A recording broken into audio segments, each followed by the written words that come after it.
Tirai malam menyingkap panggung yang tak terlihat oleh mata biasa.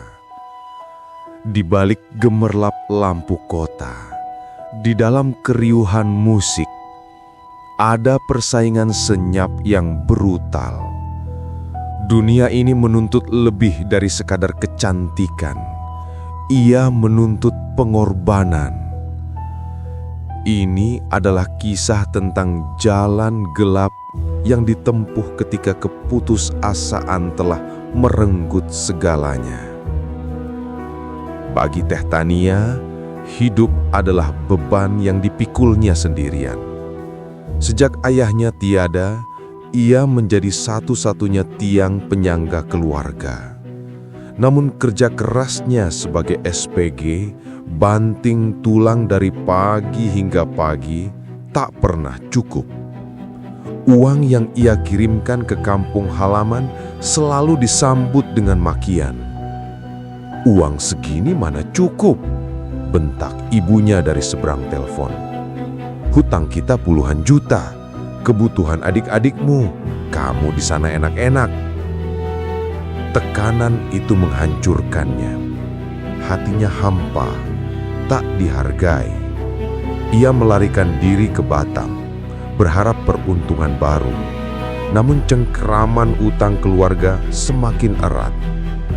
Di sanalah ia bertemu Tiwi, teman lamanya yang kini bergelimang kemewahan.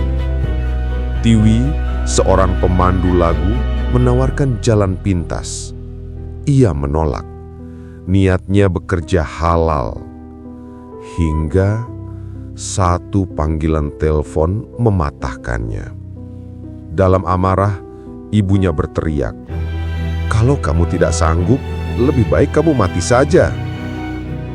Kata-kata itu adalah paku terakhir di peti matinya.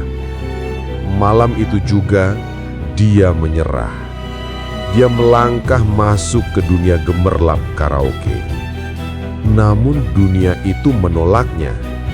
Malam demi malam, ia duduk di ruang showing, berdejer dengan wanita-wanita lain, dan selalu ia menjadi satu-satunya yang tidak dipilih.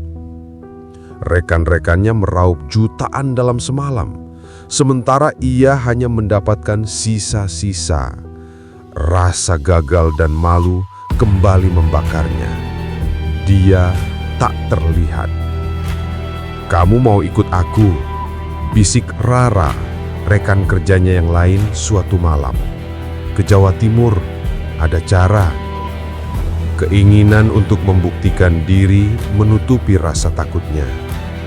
Perjalanan itu membawanya jauh ke pedalaman, menyusuri jalanan sepi tanpa penerangan, diapit hutan lebat yang pekat. Mereka berhenti di satu-satunya rumah di tengah kegelapan, sebuah gubuk tua yang reot, hanya diterangi cempor minyak yang bergoyang-goyang ditiup angin. Seorang nenek tua, Simbah, keluar dari kegelapan. Matanya menatap Tania, seolah menembus jiwanya. "Kamu," katanya, "pantasnya memakai susuk Jalatunda. Bukan sembarang susuk. Itu adalah warisan dari seorang sinden, penyanyi tradisional yang telah lama mati. Harganya selangit, tapi Rara menjaminnya.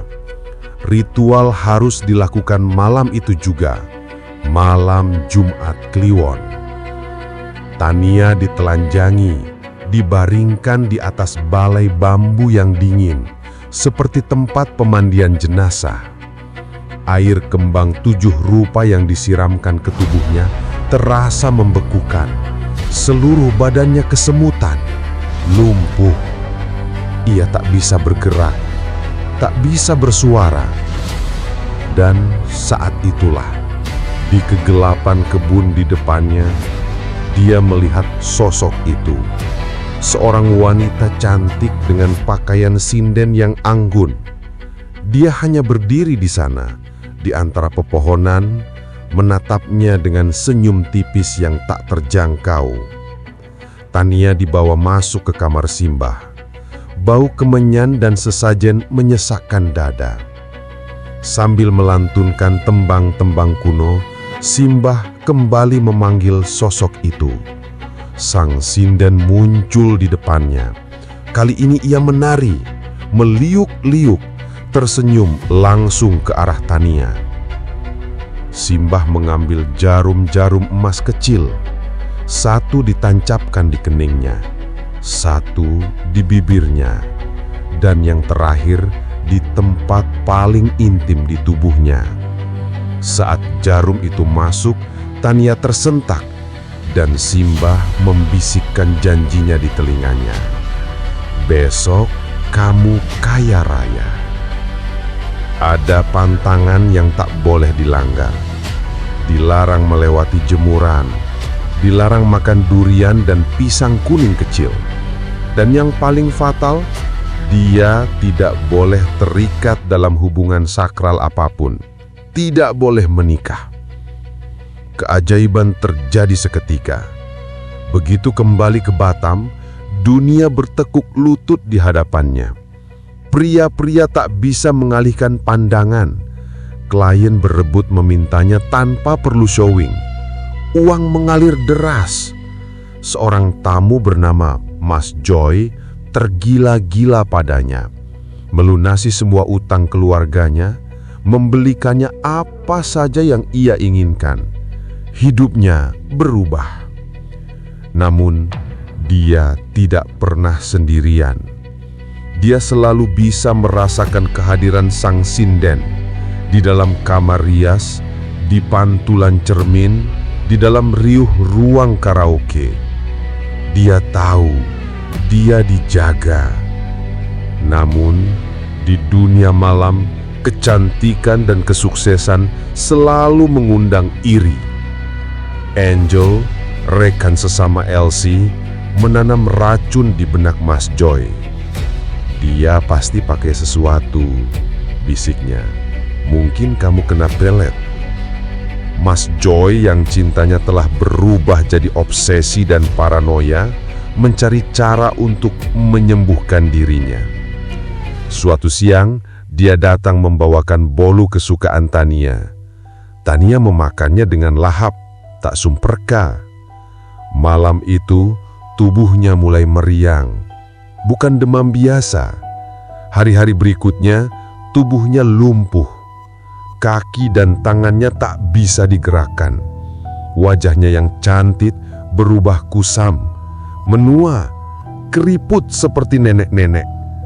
Yang paling mengerikan, suaranya hilang, terganti oleh suara gagu yang tertahan di tenggorokan. Rara yang datang menjenguk langsung tahu apa yang terjadi. Dia memeriksa sisa bolu itu. Di dalamnya tersembunyi potongan pisang. Pantangan itu telah dilanggar. Dan teror yang sesungguhnya dimulai. Setiap malam di dalam kelumpuhannya, sang sinden datang. Wajahnya tak lagi anggun, matanya merah menyala, bibirnya menyeringai penuh amarah. Sosok itu berdiri di sudut kamar, menatapnya tajam, seolah siap menerkam. Tania hanya bisa menangis tanpa suara, terjebak dalam tubuhnya yang tak berdaya.